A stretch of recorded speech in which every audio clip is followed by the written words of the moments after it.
Hello folks, back on the road again. Just thought I would talk to you a little bit about the Hyksos. We covered the Hyksos in a newsletter a while back and talked about some very excellent cutting-edge archaeology that's going on in Avaris, Egypt, which is where they have found a settlement of the Hyksos. And what they have found is what we discussed was that the Hyksos and the Israelites are one and the same people. And that is a fact, and the reason why we know that now is because with these new digs in Avaris, we now know the timeline.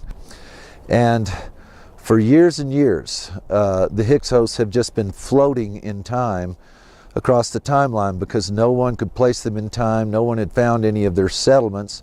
What we had was writings from 1st century to earlier historians about the Hyksos. And some of those writings indicated some things that were very hard to reconcile with the timeline. So one of those things that was written about them by Josephus and Bishop Ussher and others was that the Hyksos, while they were in Egypt, built a pyramid. And so always the historians have tried to relate the Hyksos back to the building of the Great Pyramid. And what this did was it threw them out of the timeline. In other words, now they could not possibly be, it seemed like, shepherd kings coming from Canaan or the east, occupying Egypt for several centuries. It's always seemed like they should be the Israelites. However, if they had anything to do with the building of the Great Pyramid, then they were way too early for the Israelites. So the Hyksos have simply been floating in time. No one could properly timeline them. Well, with these new digs in Avaris, we now know that they've put them at about 1400 to 1600 BC, and that is just exactly when the Israelites were in Egypt. Now, there is no record anywhere of Egypt ever being occupied by two foreign powers, making them third on the rung of the pecking order, whereas the indigenous Egyptians would have been then third-class citizens with two occupying parties occupying Egypt.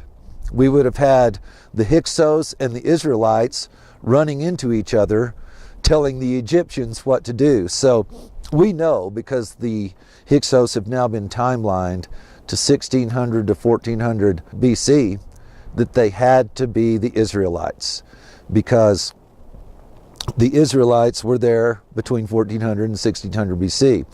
Now, the fact that they were reported as building a pyramid, I'm going to touch on very quickly because this is going to be a very quick newsletter.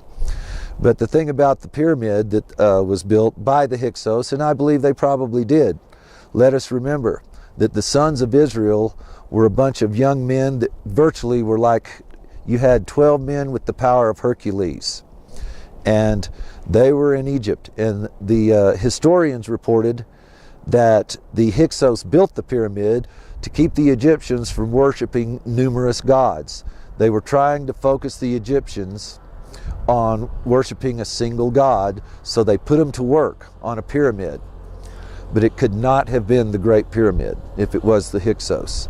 There is no way. The Great Pyramid goes back too far, and the Great Pyramid is too mighty and perfect and scientific of a structure to have been built by a bunch of agrarian young men, even though their father had walked with God, Israel himself, Jacob, and even though they did have the power of young immortals. But they could have assisted and made the building of a pyramid possible on the scale of the Great Pyramid. And let us remember, there are two pyramids on the Giza Plateau that are basically the size of the Great Pyramid. One is the Great Pyramid of Giza, which was built close to 5,500 years ago, I think. The pyramid that was built by the Hyksos, I believe, is that second pyramid. Now, it was built by some very powerful individuals that could build on a very large scale. I mean, it is no small feat having built that second pyramid.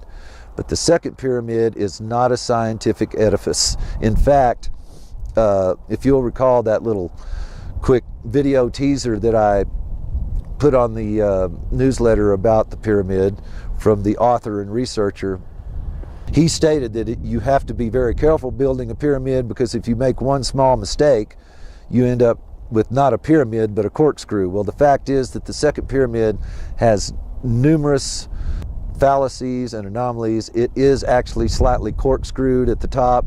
Someone did make a mistake in the building as they built it, but the mere scale and size of the second pyramid indicates to me that it was done by some very powerful individuals and some people that were building a pyramid for a purpose, as some type of inadequate witness or a relationship to the Great Pyramid, and also to keep people focused, the Egyptians focused on the one worshiping a single God instead of their multitude pantheon of pagan gods and idolatrous gods. So what this dig has done is it has given us some insight into who may have built the second pyramid. Now, mainstream historians and archaeologists say that Khufu built the first pyramid, the Great Pyramid of Giza, and that Khufu's son, using the same architect, built the second pyramid. My friends, you can talk to any architect and they will tell you that that is no way. There is no way that that could be the truth, because the Great Pyramid is a beautiful, perfect, there is a displacement factor built in, but other than that, it is a perfectly built, incredibly scientific edifice. Whereas the second pyramid is decrepit, it's cracked, it's falling down, it is slightly corkscrewed at the top. It only has a descending passage, which means that it was built at a time after the Great Pyramid, but before they discovered the upward passages, and they only knew about the downward passages in the pyramid. Now, if that was the same architect on the second pyramid, he developed a severe drinking and drug problem between the Great Pyramid of Giza and the second pyramid. And also, don't you think the son, if the son had known the father and the son had built the great second pyramid, don't you think he would have wanted a king's chamber of his own? Maybe a queen's chamber of his own? Some upward passages in his pyramid? No. The second pyramid was built by someone completely different at a time when they did not have equal technology and knowledge and understanding of architecture, but they had some power because they moved a lot of rock and they built a very large pyramid, though it is a very imperfect and unscientific pyramid. That leaves us the Hyksos, my friends. The Hyksos were the Israelites. And when the Israelites first arrived in Egypt, the Bible is totally silent about what went on those 2.5, nearly 3 centuries that the Israelites were there. But those young sons of Israel lived in Egypt. They had long lives. They were there 100 years. They were actually living, before they died in Egypt, they were there for 100 years, an entire century. And secular history and the book of Jasher tell us that they were not at all sedentary. They were extremely active. Our secular history tells us that they sailed across the Mediterranean into the Aegean and battled against giants and hybrids that were still in the land, and were very active in that. And the first century historians, Josephus, Herodotus, Bishop Ussher later, told us that they built a pyramid. So they were very active, they were very busy, and they were getting things done. And this new archaeology, I always consider archaeology to be very excellent and cutting edge and right on the money if they bear out the Bible. If they verify the Bible right on the bullseye, I consider it to be very cutting edge archaeology. If what they're saying and what they're discovering doesn't quite jive with the Bible, then I always look at it with a very skeptical eye, because the Bible is where we get all of our information from those early times without having to dig in the earth.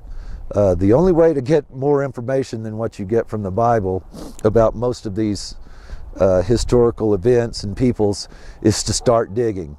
and they have done so in avarice in Egypt. And I just wanted to point that out in this newsletter and just let people know that if you hear about from historians or anyone that the Hyksos built a pyramid, well, I think they did. But they certainly did not build the Great Pyramid of Giza. It's too old, and we're going to be looking at the pyramid later and find that it was built by Enoch, and we have evidence for that information.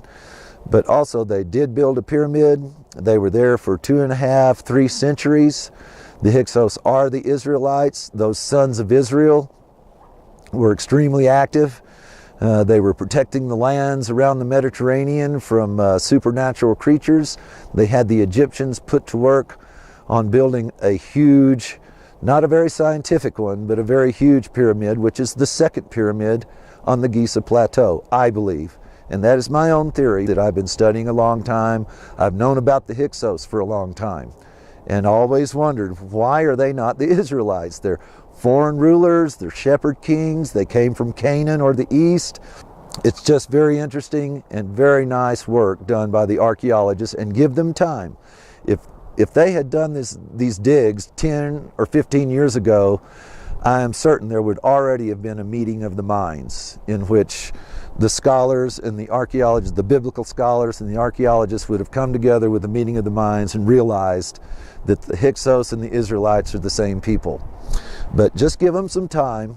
In about 5 or 10 years, there probably will be common knowledge that the Hyksos and the Israelites must be the same people, because they occupied Egypt at the exact same time. And that's what this dig has told us. It timelined them. And it's right in the middle of the Israelites' occupation of Egypt. So that makes it very good archaeology. I'm very glad that they're doing it, and I will be keeping an eye on it and reporting back to everyone. But there's some great archaeology that now has verified. And just remember, 5 to 10 years from now, when they're talking about the Israelites and the Hyksos as being the same people in the same breath, just remember you heard it here first, folks. And that's going to conclude this newsletter. And so God bless all the watchmen and all they watch, and we'll see you next time.